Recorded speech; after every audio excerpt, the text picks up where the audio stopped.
தற்போது கிடைத்துள்ள அண்மை செய்தியை பார்த்து வருகிறோம்.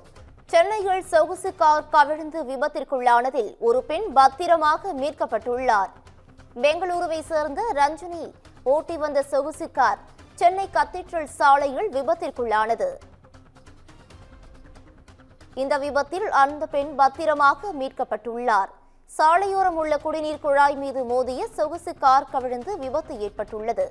காருக்குள் சிக்கிய பெண் தற்போது பத்திரமாக மீட்கப்பட்டுள்ளார். இது குறித்தான அண்மை செய்தியை தற்போது பார்த்து வருகிறோம். சென்னை கத்தீட்ரல் சாலையில் பெண் ஓட்டி வந்த சொகுசு கார் கவிழ்ந்து விபத்திற்குள்ளானதில் போக்குவரத்தானது பாதிக்கப்பட்டுள்ளது.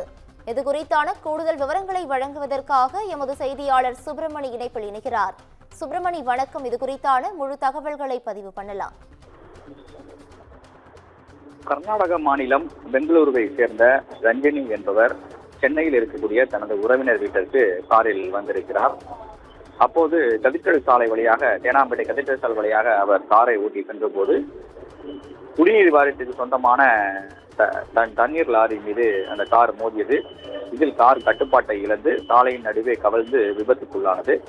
இதில் ரஞ்சினி காருக்குள் சிக்கிக் கொண்டார். இதனை பார்த்த பகுதி மக்கள் உடனடியாக காரை தலைக்குப்புற கிடந்த காரை நிமிர்த்து அதன் பிறகு அது உள்ளே சிக்கிக் கொண்ட ரஞ்சினியை பத்திரமாக மீட்டனர். ரஞ்சினி சீட் பெல்ட் அணிந்து கொண்டு கார் ஓட்டி வந்ததா காரணத்தினால் அவருக்கு லேசான காயங்கள் மட்டுமே ஏற்பட்டதாக சொல்லப்படுகிறது. இந்த விபத்து குறித்து தகவல் அறிந்ததும் மயிலாப்பூர் போக்குவரத்து புலனாய்வு துறை போலீசார் சம்பவ இடத்திற்கு சென்று விசாரணை மேற்கொண்டு வருகிறார்கள். அதே போல இந்த விபத்து காரணமாக கதீட்ரல் சாலையில் போக்குவரத்து நெரிசல் என்பது ஏற்பட்டது.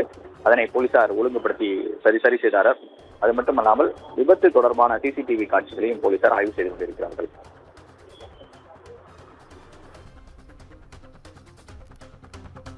விவரங்களுக்கு நன்றி சுப்பிரமணியன்.